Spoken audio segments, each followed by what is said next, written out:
See, my servant will act wisely.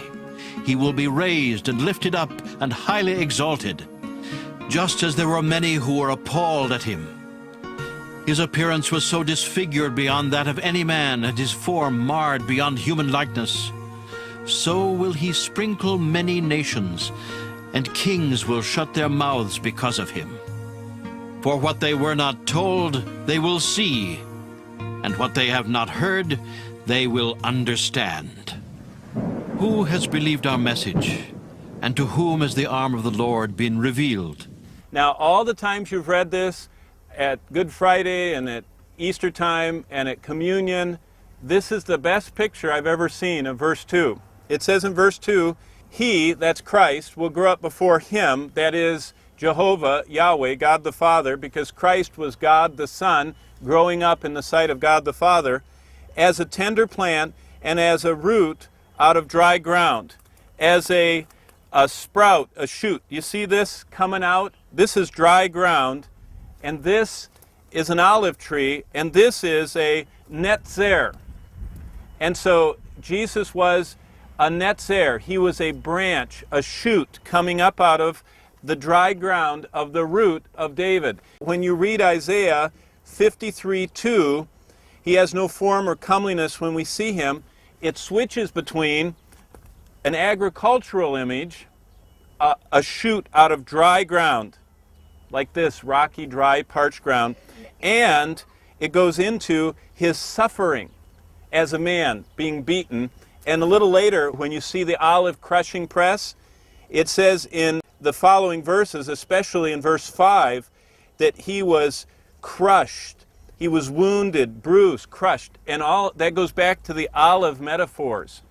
And at the end of Christ's life and at the end of our tour, you'll be in an olive grove in Gethsemane, which is a place of the crushing of the olives. So whenever you read Isaiah 53 and you get to verse 2, this is a picture what Isaiah was writing about then.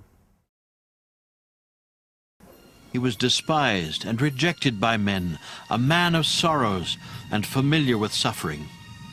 Like one from whom men hide their faces, he was despised, and we esteemed him not. Surely he took up our infirmities and carried our sorrows. Yet we considered him stricken by God, smitten by him, and afflicted. But he was pierced for our transgressions.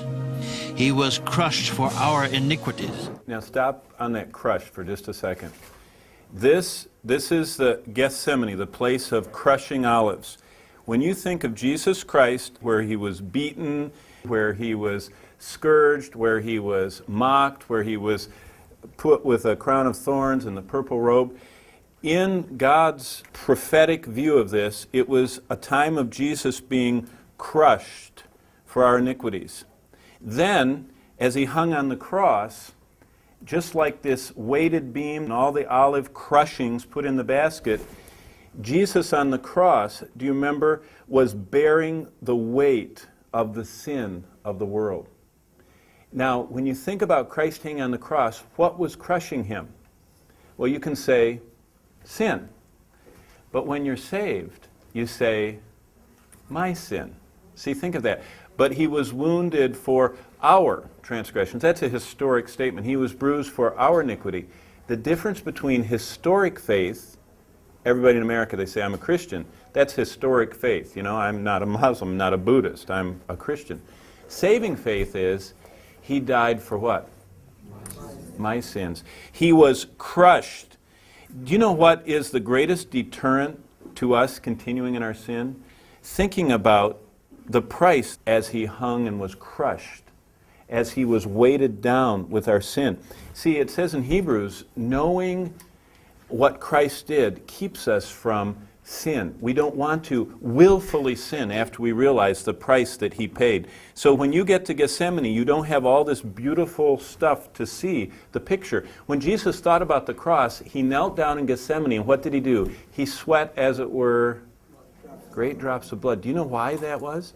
The weight of the sin of the world was already on him, and it was starting to crush him. He was crushed for our sins.